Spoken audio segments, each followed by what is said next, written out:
Welcome to HR Untangled, real HR talk for business owners. Today we're talking about employees' right to time off, starting with the basics along with a reminder of what's coming in April 2026. This is not just compliance, this is real life, real people, real HR. Let's dive in with Helen and Zoe. So, let's start with the basics. We all know that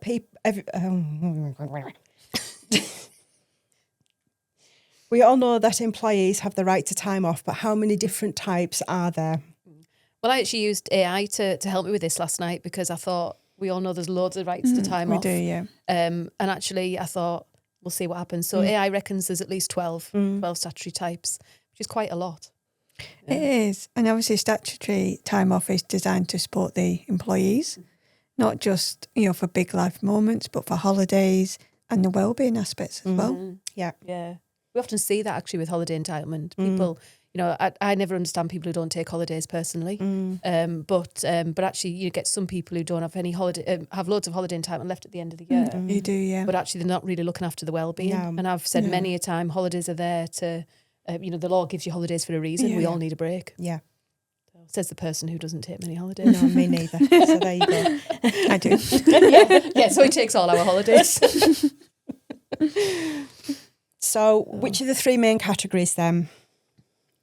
So I think, should we start with kind of the basics of, the annual leave. Yeah, annual leave and sickness is probably the ones that people know most about. Yeah. Yeah.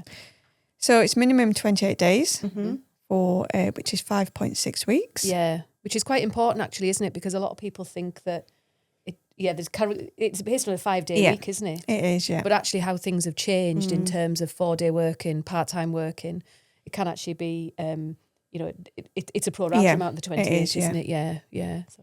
And obviously it depends if your bank holidays, whether you give them or whether it's your usual bank holidays or whether, what type of bank holidays you give and whereabouts you are in the UK, because obviously Scotland. That's a good point actually, especially where we are here in Carlisle. Because we have people who potentially work in England, live in Scotland or vice versa. Yeah. So it's about the wording you use within the contracts, whether it's the usual or whether it is 8. Depends which one you give. And I would say it's accruing holidays while you're on maternity leave and other family leave as well. Yeah, yeah. So actually holidays is it can be quite a contentious topic for employers anyway, because it is that right to time off and everybody has it right from day one. I can remember the years actually where I think you had to be employed for 8 weeks before you accrued any holiday entitlement. But now really from the first week you accrue holidays straight away. Yeah.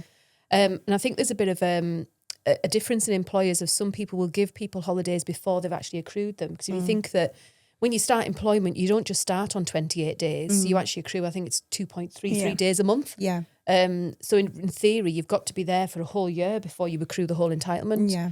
But people can, or employers can leave themselves vulnerable sometimes by giving holidays to a new starter. And then if that new starter doesn't work out, you've got to try and deduct it back off them because they haven't actually accrued the time. Yeah. Yeah. Which I think is always an interesting one. And but a bit, as an employee, you want to be kind to your employees. Everybody wants a holiday. Yeah. But actually, it's just that risk that you take, isn't it, in terms of being able to reclaim if they haven't accrued it all. And I think the holiday allowance is a big thing for when you take on a new job, especially with the younger generation coming through. Yeah, they are looking at, what's my entitlement, and then can you bargain with that in the negotiations? Can you buy extra? Yeah. It's a good point actually about people do that sort of buy and sell. Some people just do buy extra holidays. Some people sell them as well.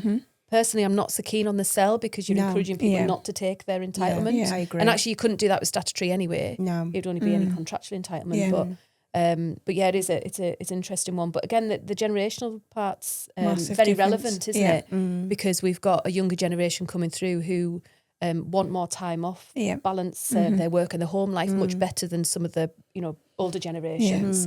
And I think again, not using the pandemic as a point in time, but it did change the way that people feel about time off. Yeah. And I think it did. Some companies now are offering wellbeing days, so additional to the annual leave. Yeah. They'll get so many wellbeing days per year. Yeah. Which is obviously another aspect of the leave as well. Yeah, that's it. Yeah. One of the things that I find employers are quite often surprised is what you said there about accruing during maternity leave and family leave. So, so really, in theory, you've got somebody who from day one is entitled to 52 weeks maternity leave.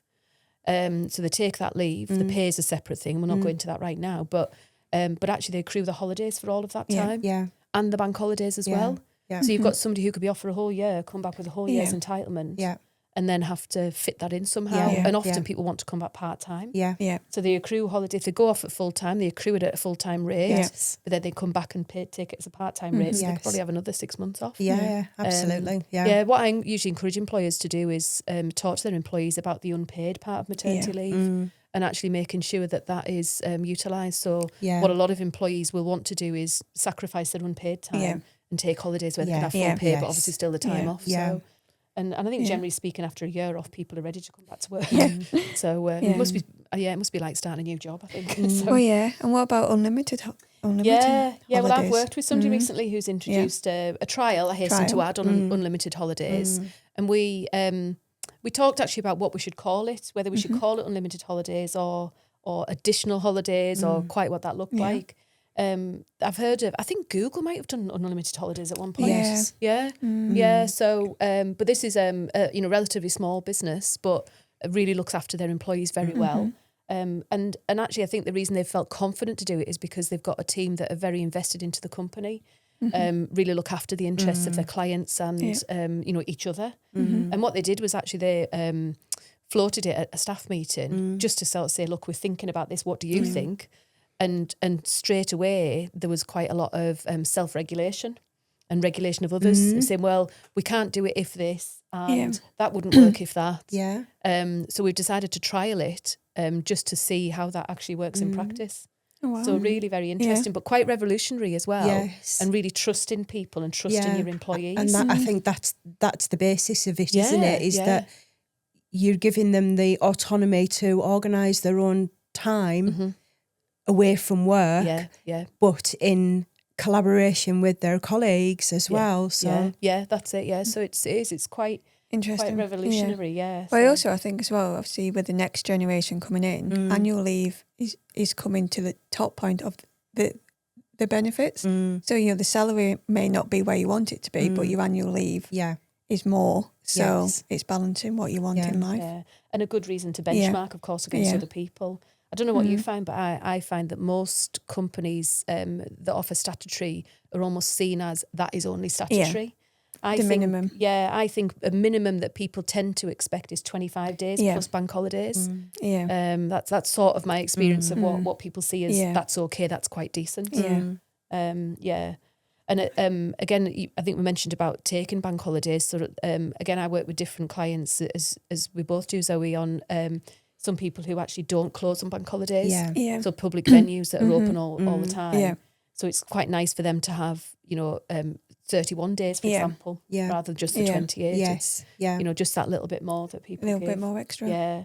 And actually one of the rights that people don't have is the right to a birthday leave, for example. But a lot of companies are adding that in as just that additional day. Because quite a lot of people, it's my husband's birthday tomorrow, he's taking a day off. I'm not. But he'll be having a lion in the morning. But so it's a lot of people use a day's holiday actually for their birthday. So it's a nice way to give a really a good benefit for people. Well, I think it's a different types of leave, isn't it? Especially with the annual leave, it coincides with the wellbeing days, your birthday, and special. And what about those places where they have fixed holidays? So, for example, maybe manufacturing businesses where they have a close down period, or construction where they also have a close down period, particularly around Christmas time. Christmas. We could probably do a whole session on Christmas holidays, couldn't we? So, I mean, it's okay to allocate holidays to people. Again, when people request holidays, you don't have to accept them if it doesn't suit it for the business. You can't withhold holidays altogether, of course, but you need some sort of process so that you can manage when people take the time off. But I think it's less common now for people to have a close down other than Christmas. And generally speaking, people will ask to save a number of days for Christmas. There's actually one company that I'm working with, and we're talking about how we phrase their holiday entitlement, because they give us a basic. They give 23 days. They then give 8 bank holidays. They then give 3 days at Christmas, and they give a birthday leave. And that's how it's all split out in the contract and the communications about benefits. But what we're talking about is because people don't make that connection between we're giving you 23 days, but actually you're actually getting 26 because we're not asking you to save those. Yeah. So it's a slight, they would still get the same entitlement, but it's a slight tweak in the wording for people, how people understand it. Because most people or most companies have their entitlement and you have to save days. So if people say, well, I only get 23 days and I have to save, but you don't. So it's about the communication. Yeah. And we've chatted about part-timers as well, haven't we? Part-time people and how they are affected. Because again, I don't think that. I don't think people often realise that the 28 days is based on 5 days a week. Yeah. But that 5.6 weeks, that's the key, isn't it? And it's 5.6 of whatever your normal week whatever is. Whatever your normal week, absolutely. Yeah. And people that are savvy in their part-time hours probably shouldn't divulge all our inside tips, but if you work a Tuesday, Wednesday, Thursday, proportionally you're better off in terms of flexibility for your holidays. You still get the amount of time off as somebody working a Monday, Tuesday, Wednesday, but you don't have to use any of that for bank holidays. Normal bank holidays, because sometimes Christmas falls in the week. So it's part-time holidays can be a really sore subject, actually, depending on what days of the week somebody works. So, like I say, they do still get the amount of time off, but they're more dictated to when they take that time by the bank holidays. So, great. And what about companies that increase due to length of service as well? Oh, yeah. That's also another contentious. Well, I mean, without going too legal on it, that brings in age discrimination. It does, so actually you're supposed to only give any service-related benefits up to 5 years, which is the general rule. There are still some companies that do more than that, and that's okay because, if you're with a business for 10, 20 years... You want some benefits, don't you? Some loyalty. But you do open yourselves up to potentially somebody saying, actually, I'm 60 when I joined you. I'm never going to get that service, so you discriminate against me. Yeah.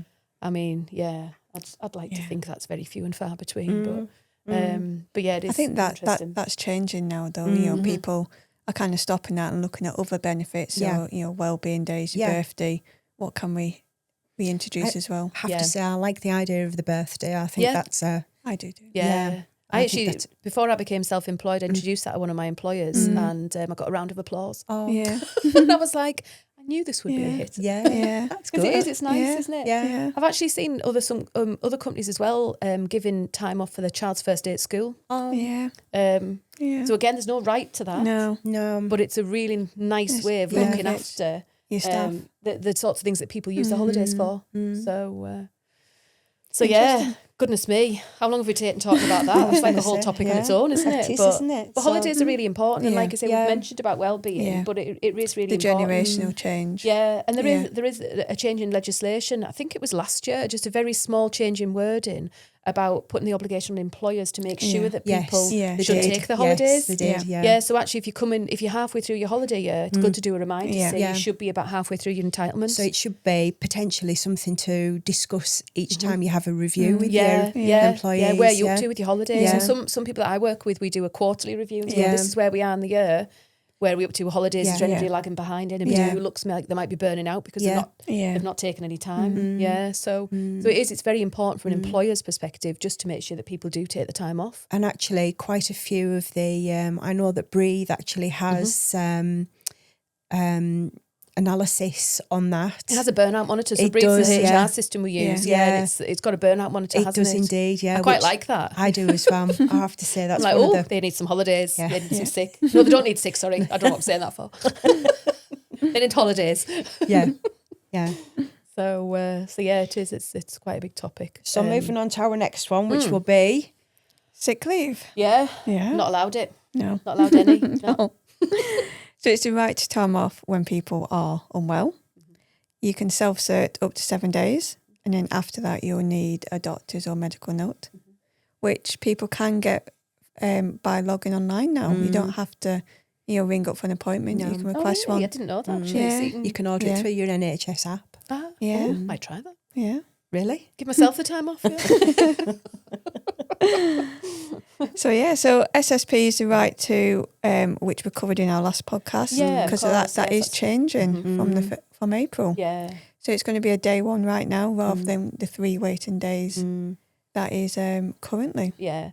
I think that would be, once that comes in, I think we're going to have to monitor that with our clients, aren't we? Because that's going to be, it's going to be one to watch. Yeah. It's definitely going to be one to watch in terms of managing attendance. And whether it'll go up or whether it'll go down. Yeah, absolutely. Yeah. I mean, I guess there's that thing about presenteeism, isn't there? There is that you do get some ill people coming to work. I was just going to say that, spreading things around when they shouldn't because they can't afford to lose their pay. So I think in those cases, that's actually a really great change. But it does open the door to make it easier for people to be off that perhaps aren't quite as unwell as they. Again, where when you're monitoring it, you then look for patterns, don't you? So absolutely, it's quite easy, for some people to take a day off because you think, well, I'm going to get paid for it, might as well. So it's about monitoring, making sure your return to works are done. In a timely fashion and picking up on them trends as well. Yeah, absolutely. Just going back to the holidays, that does tie in with that as well, is that people still accrue holidays while they're on sick. I'm touching on long-term sickness. So, I mean, there's not a definition, is there, of what long-term sickness is. I tend to say if it's maybe over 4 weeks, over a month. But actually, I've seen employers, one employer that I worked with many years ago, we had somebody who'd been off for 6 years. Wow. And we were just kind of like, well, they're fine. They're not really costing us anything. We'll just, They're out of SSP. Yeah, that's it. But actually, I'm like, do you realise they're still accruing holidays, including bank holidays? Yeah. So in theory, they can come back and try and claim holiday pay from you. Yeah. So that's generally limited to 2 years, because of different case law, which I won't be nerdy and get into. But it is.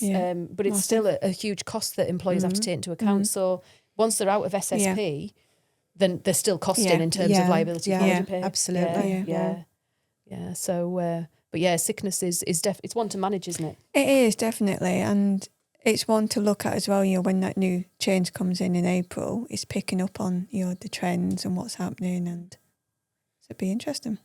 Yeah, absolutely. So they're kind of like the basics, aren't they? Those are the ones we all know. Everyday essentials, we'll call them. Yes. The ones we all know, yes. Yeah, absolutely. So moving on to the next group, which is family leave. Yeah. So the biggest proportion, really. So we've covered 2, we've got 10 left. Yeah. I reckon probably about 7 of them are family leave. Yeah. I'm just going to hazard a guess. I haven't actually counted them, but So maternity leave is up next. Yeah. So up to 52 weeks off, often split into ordinary and additional maternity leave. Do you think people understand that, ordinary and additional? No, I don't either. No. Interesting. Yeah, so ordinary is where you've got the right to return to your job. Yeah. You have to. Your job has to be open. And additional is when it's the right to return. I think the phrase is something like a job of equal status and equal pay if your job's not available, something like that. Yeah. So, but I don't think many people recognise the difference in that. So, and it's a day one right. But the pay obviously only applies to after 26 weeks of service. Yeah. So in theory, we could have somebody join. They declare they're pregnant. And then they've got entitlement to 52 weeks leave as soon as they join. But actually the pay is going to be, they haven't got the right to pay until it's 26 weeks. Is that 26 weeks before they're qualifying? Yeah. So it's one of these. 26 weeks before the expected week of childbirth. Yes. Yeah. Oh no, 26 weeks before the 15th week. 15th. Before the expected week of childbirth. Oh, see, it's getting all nerdy again. But obviously, the cost to the employer when they are obviously when they do get the pay is obviously very little because it is recouped from the government. Yeah, and again, I don't think many employers realise that. No, it's something your accountant might look after. But or your finance person. Absolutely. Yeah, whoever does your payroll will be aware of that. But it's making that claim, isn't it? I was talking to a client recently actually who did that, and she said she actually got the money up front from the HMRC, so she could then pay the maternity pay from it. I thought that was interesting. Because often in sort of our HR world, we don't get involved in that payroll side of things, do we? So we'll pass it along. or not in that level of detail anyway. But I thought that was good to know actually. Again, from a cash flow perspective, especially if somebody's had to take on somebody to cover them as well. Exactly. That's, and you're a small business, and you maybe don't have that level of cash flow to maintain that. Yeah, absolutely. Yeah. But again, it's interesting that it covers the maternity pay, but again, it won't cover holidays. Yeah. So holidays are an additional cost that employers don't get back. Yeah. So maternity leave, that's probably one of the most common. Most common ones. Well, it is. Well, it's, and it's people have babies. It's life, isn't it? Yeah. Real life, real HR. Yeah, absolutely.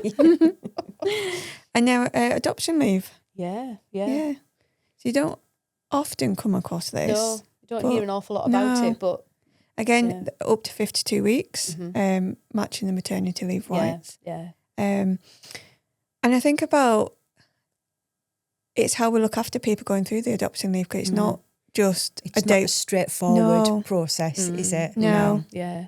It's to build up to it. Yeah. It's having time off for appointments. Yeah, in the same way as when you're having a baby, when you're pregnant, you know, your antenatal appointments and all of that, you'll still need that sort of level of engagement with external agencies. Not the right word to use, but Yeah.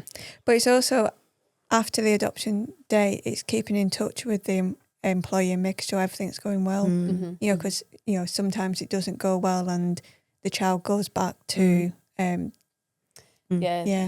to care, or the foster family. And it's about keeping in touch with them, you know, employee. Do they need any support?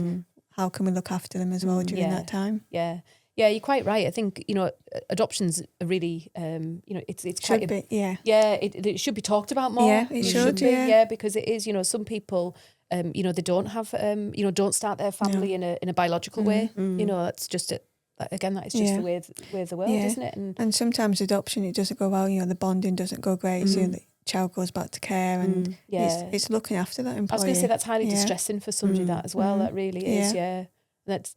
I suppose it's so interesting to keep in contact with people, isn't it? While they're off on these long periods of leave, because 52 weeks, like I say, you know, it must be like starting a new job when you come back. You know, it's an awful lot happens in a year, an awful lot. So what can employers do? So I know that during the 52 weeks, you're allowed up to 10 days, keeping in touch days. So there's 10 keeping in touch days, but again, there's I've actually learned a bit about this lately in terms of just the technicality of it. It's actually 10 occasions of work. So you can't do, if you come in for like half a day, that counts as one. You can't split it. So again, it's not 10 full days. It's just 10 occasions. So that's quite a key point. And so they can do that, and they can be paid normally without them bringing their maternity leave or adoption leave to an end. I think it's about, before they go off on these leaves, sitting down with them and asking, you know, what's your preference to keep in contact with? Do you want emails? Do you want a letter? Do you want newsletters? You know, so it's nice and clear, nice and open.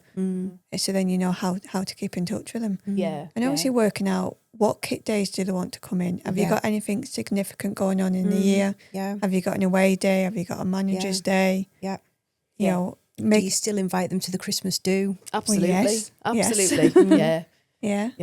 It's about keeping them in touch, but making it worthwhile as well. So they're not just going to come in and sit at the desk for a day. They're going to come in and do something, training, and still feeling engaged with their colleagues. Yeah, absolutely. Because it must be very easy to become quite distant and not know what's going on. So really, you know, if there are communications, they should be really including that. But you're quite right about setting that up from the start.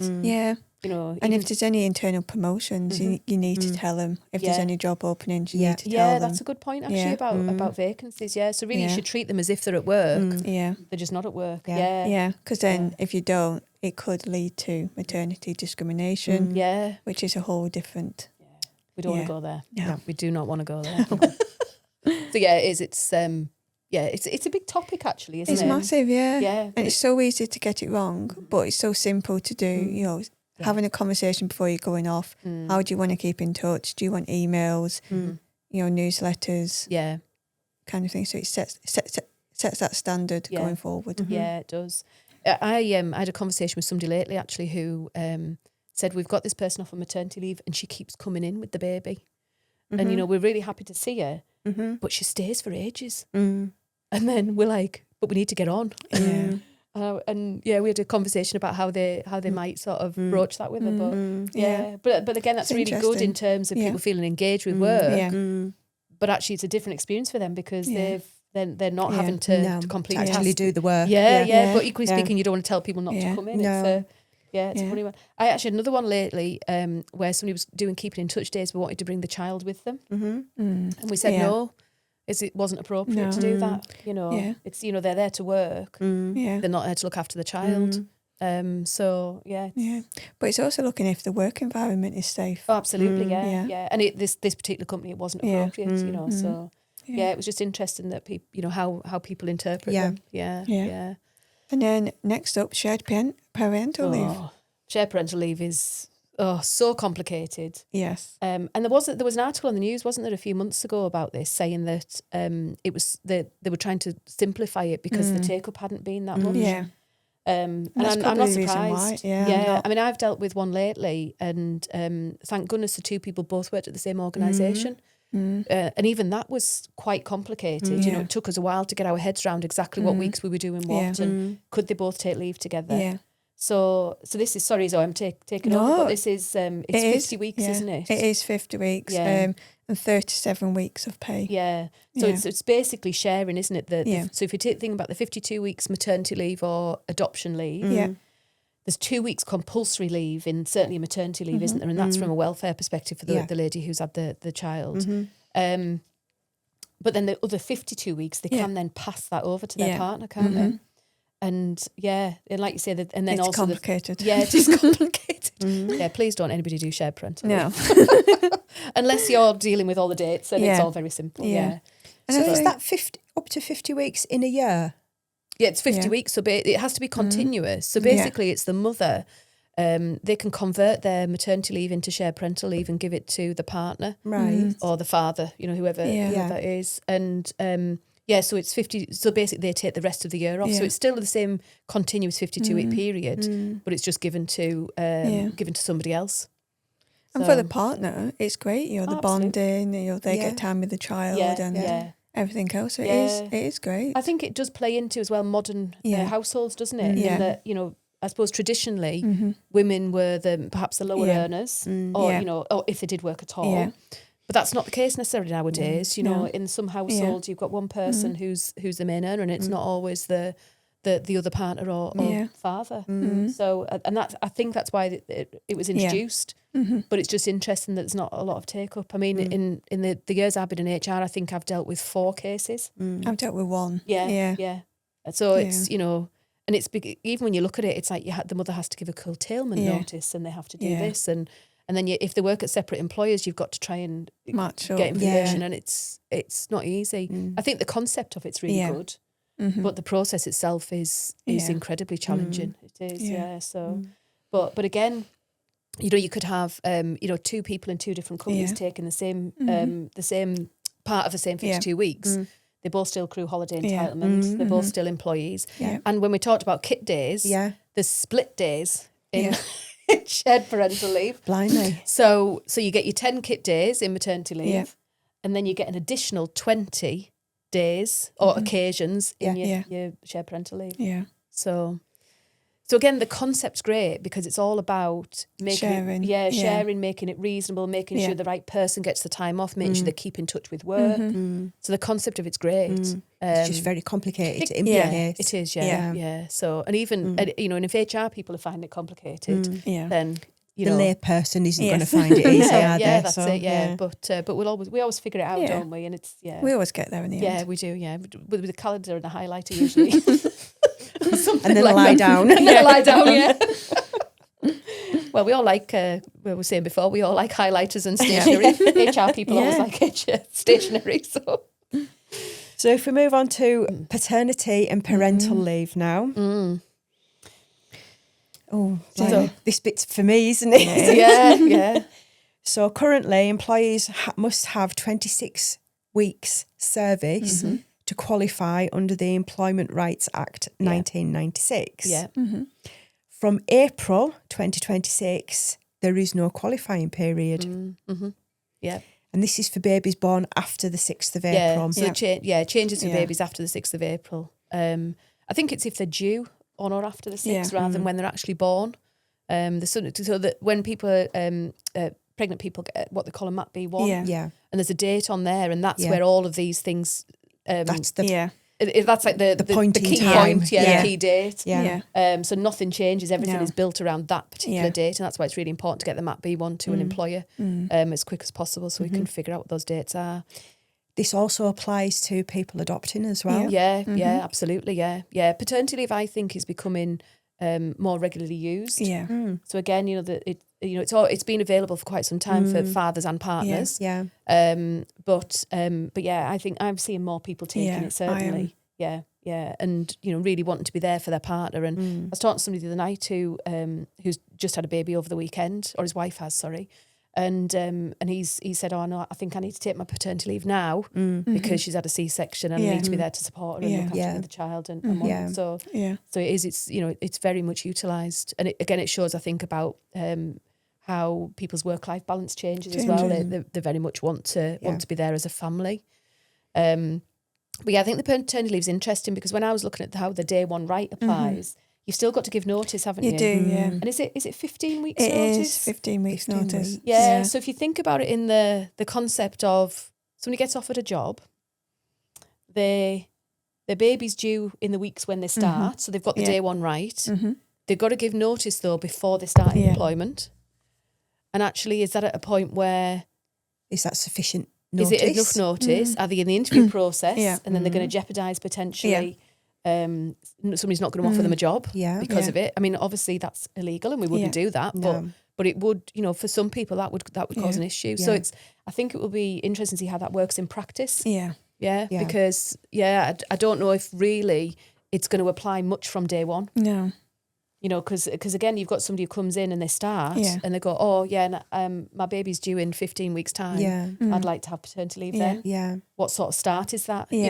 Again, it depends on the culture of the organisation. Some people have a really great culture that they want to support people with family leave. It's no problem.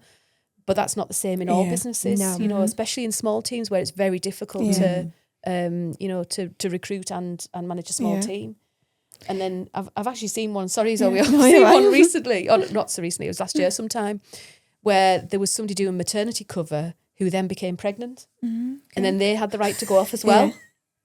So imagine that. So you bring somebody in to do maternity cover, they then want to take paternity leave while you're doing maternity cover for somebody else. It's, But also as well, it opens up the recruitment discrimination. If you disclose it at interview that your partner's pregnant, you want to be open with them, and then you don't get the job.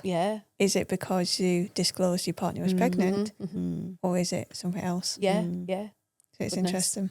It is, so that's. I think it'll be one to watch in terms of whether people will actually utilise it from day one because of the notice requirements. Because again, from a media headline perspective, it's a day one right. But nobody's talked about the notice that you've got to give.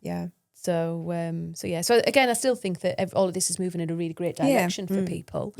But it's looking at the technicalities of it, isn't it? Making sure we know all about those. So goodness, so that was paternity. So paternity actually wouldn't think we covered the time. So that's 2 weeks. Can be taken together or apart, can't they? So why does this matter beyond compliance then? Yeah, well, we've talked a bit about that. Yeah, I think it's the modern, the next generation coming in, the modern fatherhood. Historically, paternity leave wasn't optional, or even career limiting because you want to take time off because you might miss the next thing. But making it a day one right, obviously, it sends the signal that you don't have to choose between your career and you're being a good parent or a committed employee. Which obviously drives engagement.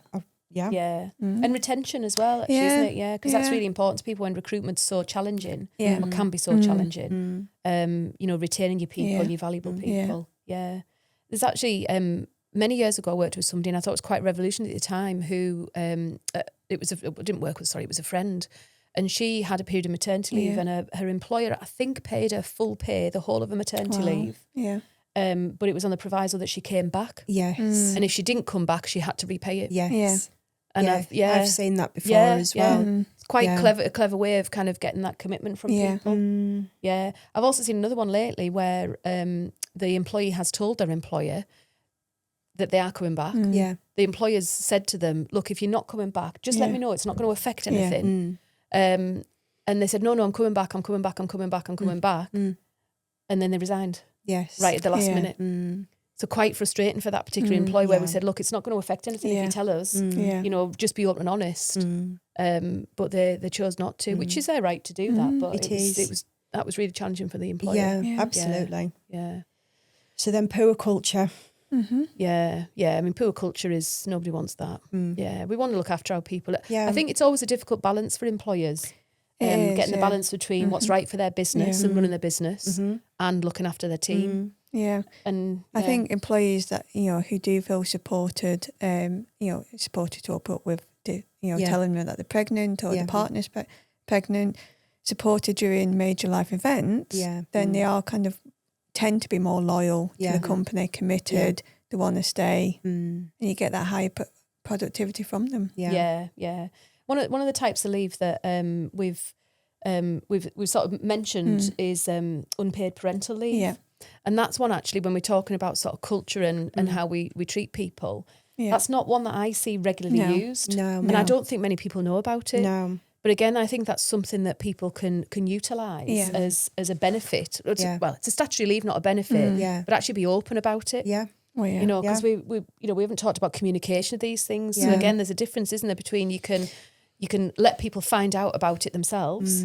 Through the website. I mean, the government website's great. Yeah. So, I would always direct people there because, we'll let the government do their job in keeping that up to date rather than us keeping policies up to date. Yeah. But actually, how far do we go to say these are all the things that you're entitled to? Unpaid parental leave is, it's 18 weeks per child. Yeah.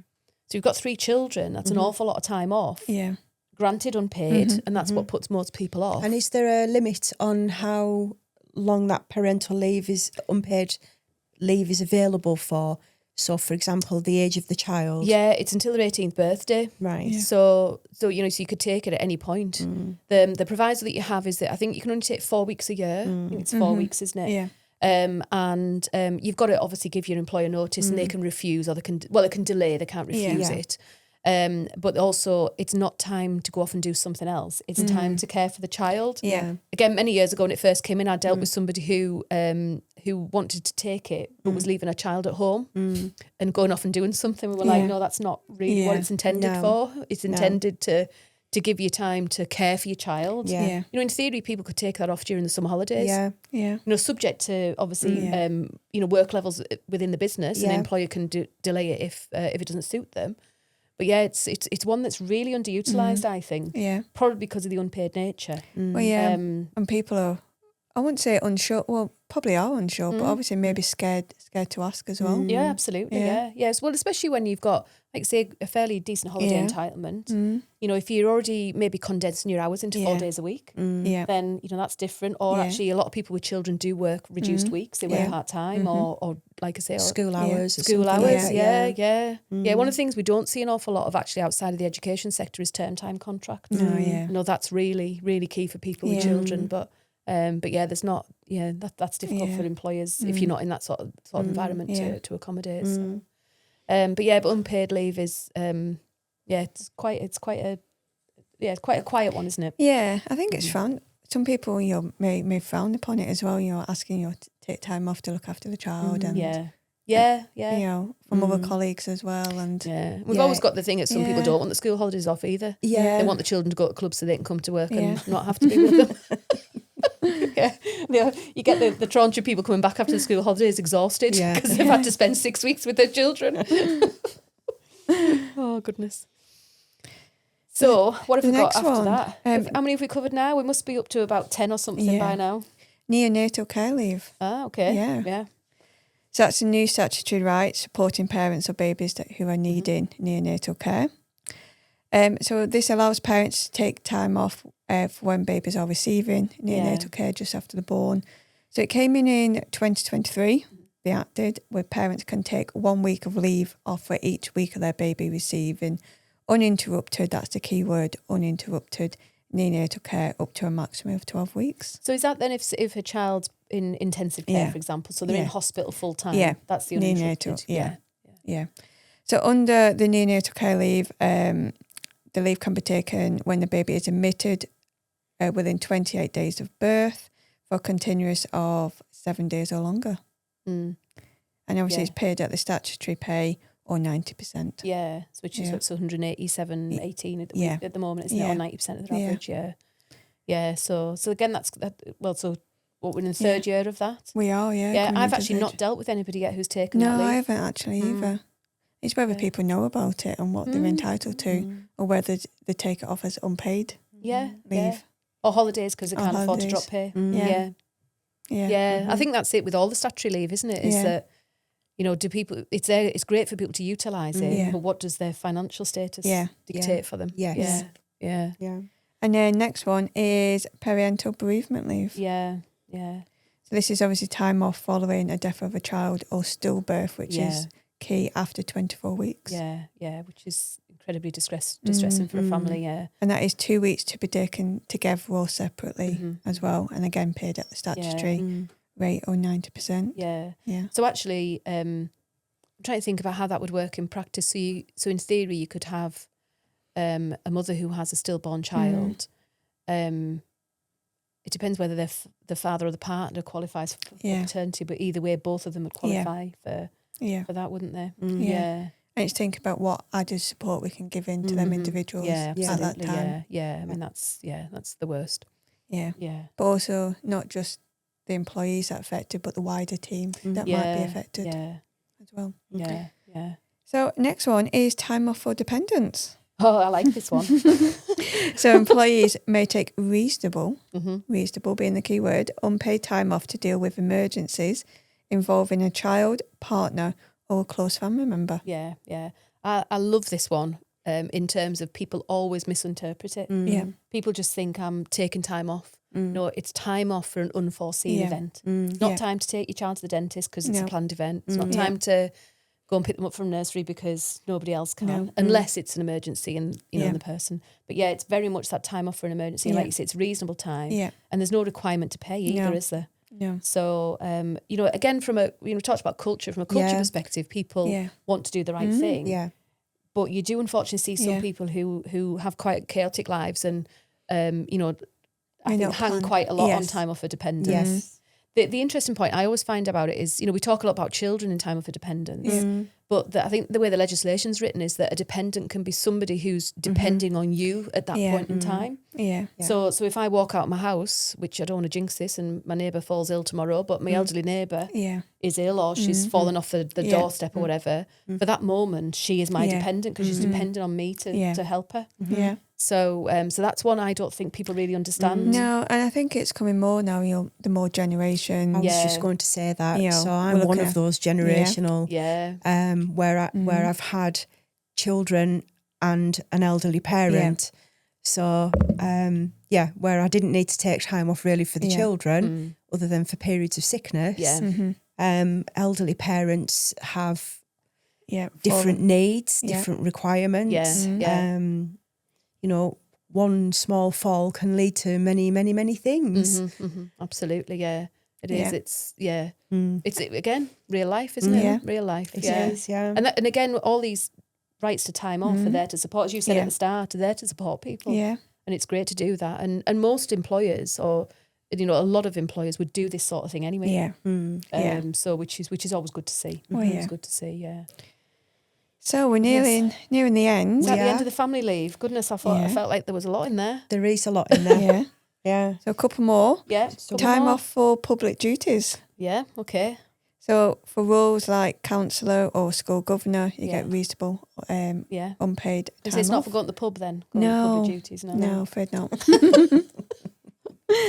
So we've got time off for public duties, and then the final one, jury service. So that's interesting. I think jury service is quite contentious. You get some people who get called. I mean, I touch wood again. I'm not going to, cause it, but I've never been called for jury service, but I know people who've been called 4 times.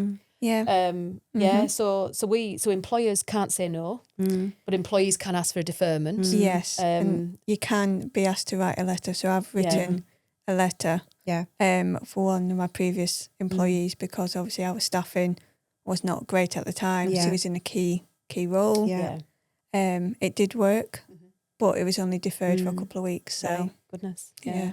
But the employee themselves can also defer the jury request for the if they've got a medical reason or holiday booked, or they've got they've got an event booked that stops them from attending. So and the employee can claim expenses and some pay. Yeah.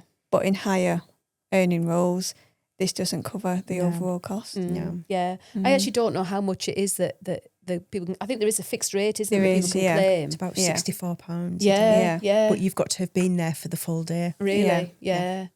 And also as well, sometimes, you rock up to jury service And you're not needed. Yeah, You might sit there for a couple of hours and then You don't even qualify for that half day. Yeah. A lot of people do come back to work, don't they, when that happens, in terms of doing that. But it is. It's one that's kind of enforced on you. So, we're talking about the rights to time off. It's a right to time off, but actually it's not.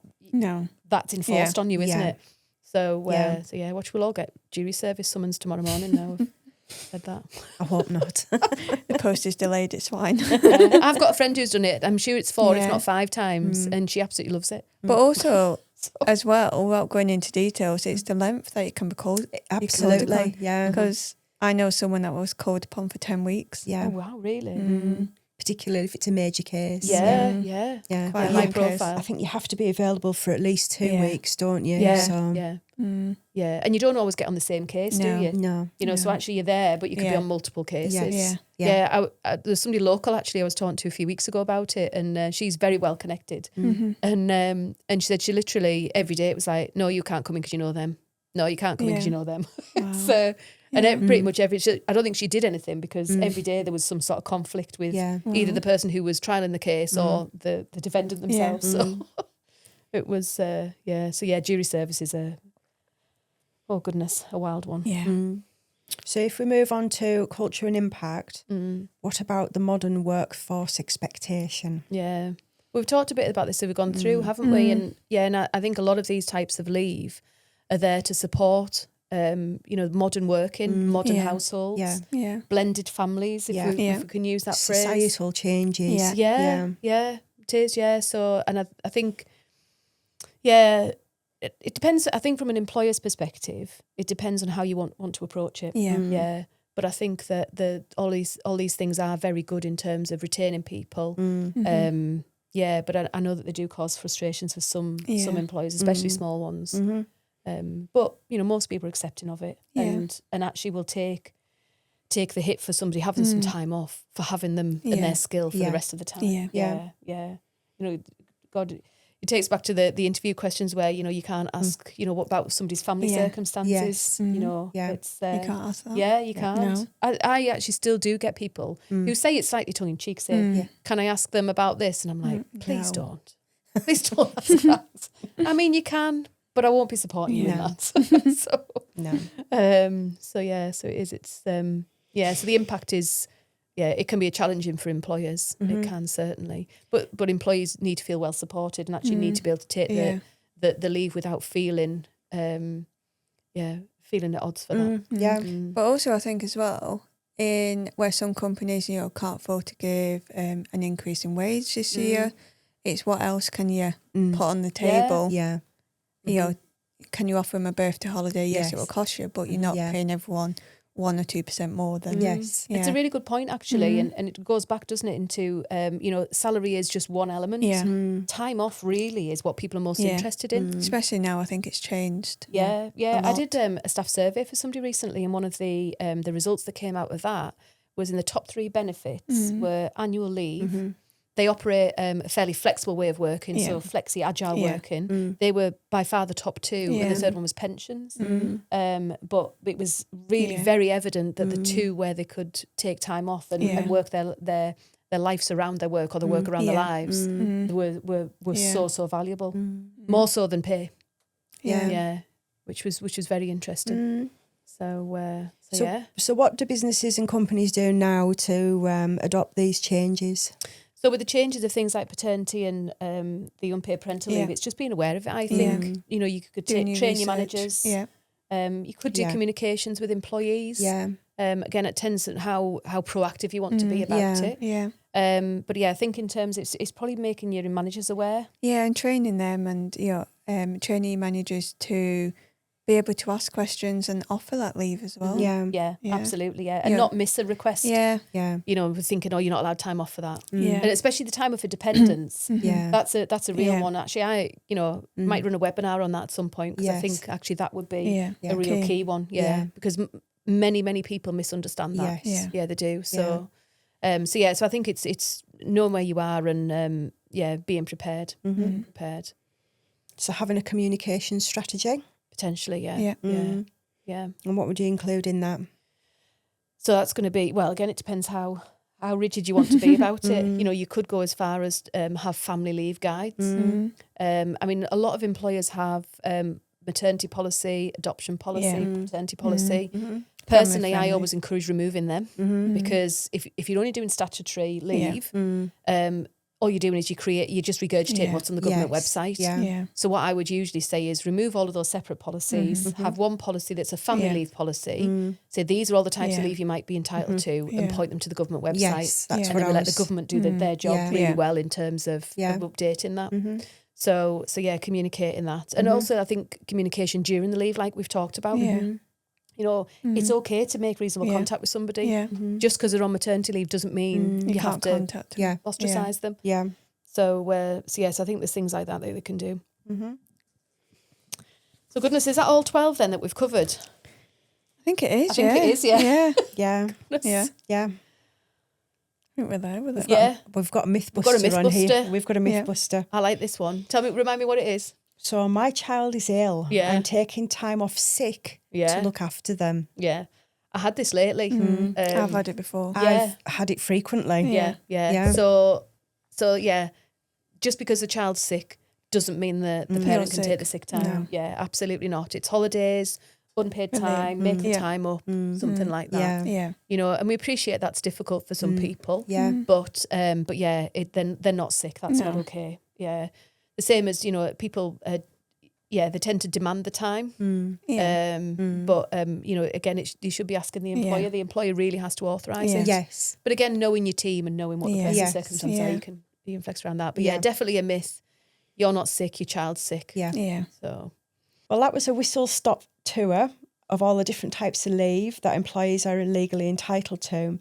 It's important to understand the details of how these apply before making any decisions on a request. From April 2026, paternity leave becomes a day one right and is available from day one. But the bigger headline, workplaces are being reshaped around fairness, shared parenting and employee voice. Thank you for listening to HR Untangled, and we'll see you next time.